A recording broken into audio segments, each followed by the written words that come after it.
O mundo em que vivemos. Uma análise dos acontecimentos atuais à luz da Bíblia. Com o pastor Érico Rodolfo Bussinger.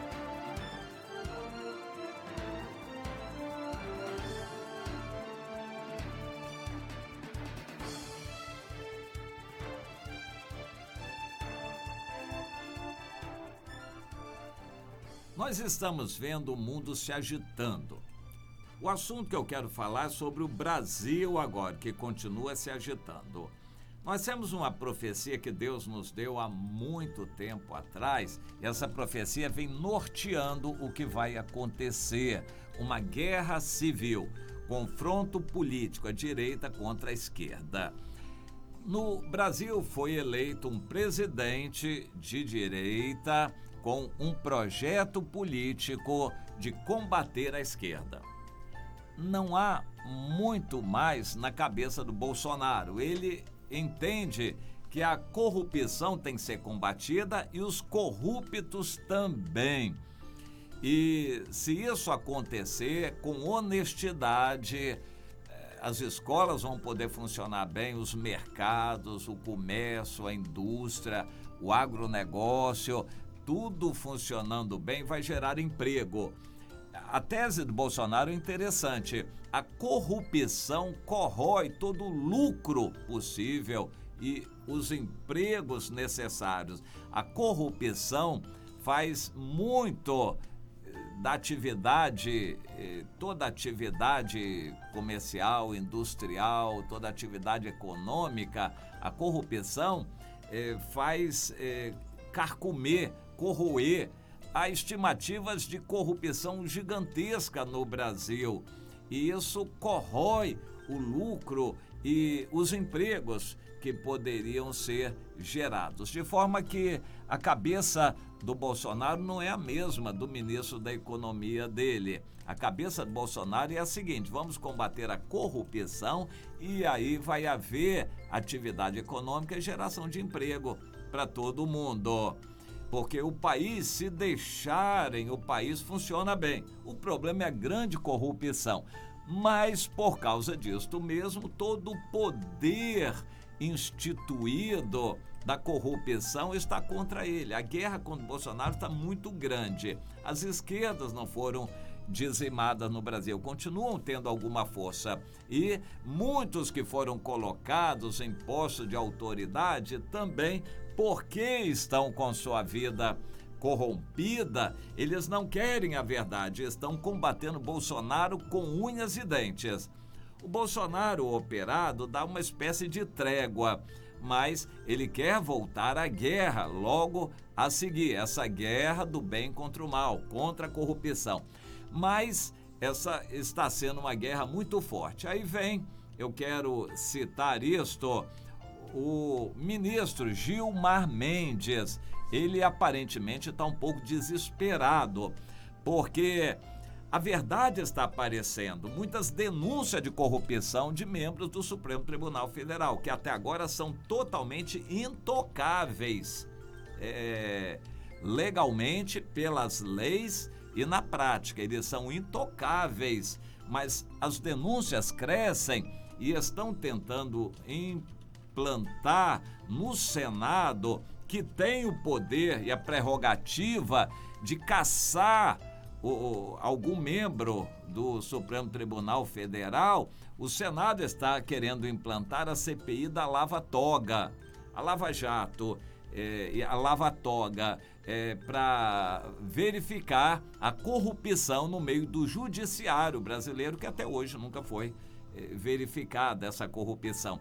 Então, o Senado tem essa prerrogativa e está já com as assinaturas praticamente necessárias levantadas, e apenas o presidente do Senado, Alcolumbre, é que está impedindo até agora a implantação dessa CPI, que vai ter todo o poder de trazer informações e investigar a conduta de membros do Judiciário, principalmente do Supremo Tribunal Federal. Aí vem o ministro Gilmar Mendes, o conhecido soltador de bandidos e de presos famosos, e ele foi muito claro e disse: esta CPI é inconstitucional. E em entrevista à Folha de São Paulo, Folha de São Paulo, é suspeita, mas em entrevista ele disse que os próprios signatários, os senadores que querem implantar essa CPI, sabem que ela não pode ser implantada, que ela é inconstitucional. E ainda diz mais: se eles insistirem em implantarem essa CPI, não vai produzir resultado nenhum, porque o Supremo vai caçar, vai mandar trancar essa CPI. Bom, essa é uma declaração totalmente absolutista. E essa CPI da Lava Toga vem enfrentando forte oposição de senadores que tentam blindar o judiciário para que não seja investigado. O próprio Supremo Tribunal Federal já proibiu o COAF, que é o órgão que analisa as grandes movimentações de dinheiro, de investigar ministros do Supremo. Ou seja, eles querem se blindar e estão em desespero, apelando, amedrontando o Senado. Para mim, isso está caracterizando uma crise institucional de grande monta. O Supremo Tribunal Federal não quer ser investigado. Eles acham que estão acima de qualquer suspeita e ninguém pode investigá-lo. Eles são os donos do Brasil. E é claro que o governo Bolsonaro não está satisfeito com isso, mas tem mais gente que não está satisfeita. Tem uma grande parte da opinião pública que está indignada, porque sabe que a corrupção existe porque é acobertada. Aí vem o procurador Deltan Dallagnol, que foi muito criticado, mas a vida dele é correta. Ele é um crente batista, diácono de igreja e tem uma vida muito correta, no meu entender, até moralista, é tendente a fariseu. Ele quer mudar o Brasil e está sendo criticado e denunciado de tudo quanto é jeito. Mas ele agora resolveu. Eu acho que ele está fazendo bem. Vão me criticar, eu vou também devolver a briga. Querem briga, eu vou aceitar a briga. Então ele criticou a prioridade na retomada econômica sem o combate à corrupção política. Ou seja, ele está fazendo coro com Bolsonaro. Não adianta a gente botar CPMF e aumentar a carga de impostos, melhorar a situação econômica se a gente não resolver a corrupção. O Deltan Dallagnol está fazendo coro com o Bolsonaro contra, digamos, o ministro Paulo Guedes, da Economia. Isso é um problema sério. O ministro Paulo Guedes diz, se está faltando dinheiro, o dinheiro está apertado, vamos aumentar os impostos para a gente poder ter mais dinheiro. E o Deltan Dallagnol está dizendo, o que o Bolsonaro também diz, não adianta aumentar a arrecadação se a gente não tapar os ralos. A corrupção tem que ser detetada e combatida. Aí o Deltan Dallagnol afirmou que a sua preocupação é o futuro do país para nossos filhos. O país está se endividando cada vez mais, piorando. Como é que vai ser o país para nossos filhos? Para ele, existe um capitalismo de compadrio, que afirma ser uma fase perversa de um sistema extrativista em que parte das elites desviam o dinheiro e empobrecem a nação.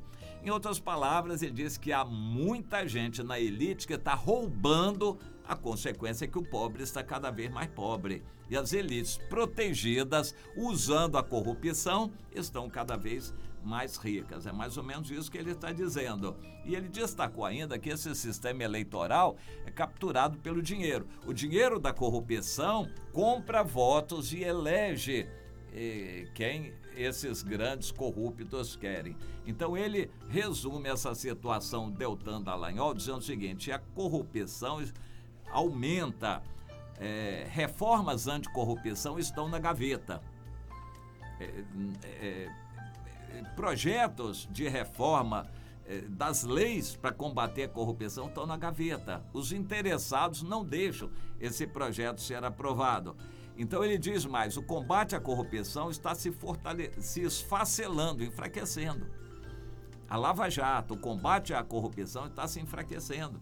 E está sendo criado pelo judiciário um clima favorável à impunidade. Ou seja, a maioria dos presos da Lava Jato já foram soltos, a maioria pelo seu Gilmar Mendes. E há uma pressão para não prender mais ninguém, para não condenar mais ninguém, para não verificar mais a corrupção, e o COAF está proibido de verificar a corrupção, ou seja, o Deltan está alertando, ou o povo acorda e começa a agir, ou essa corrupção vai acabar destruindo o futuro do país. É a opinião dele. E a consequência é guerra.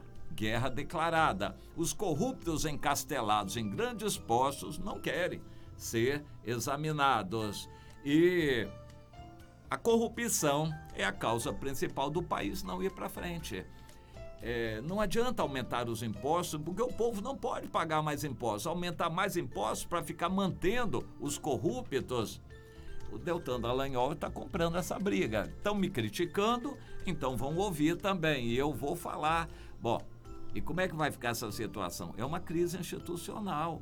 O Bolsonaro está nessa briga, não vai parar, não vai voltar atrás. A posição dele é muito clara. E quem está na corrupção e defendendo a corrupção está muito forte, desesperado e não quer largar a carne seca. De forma que isso vai redundar em confronto. Vai redundar em confronto e não tem outro jeito.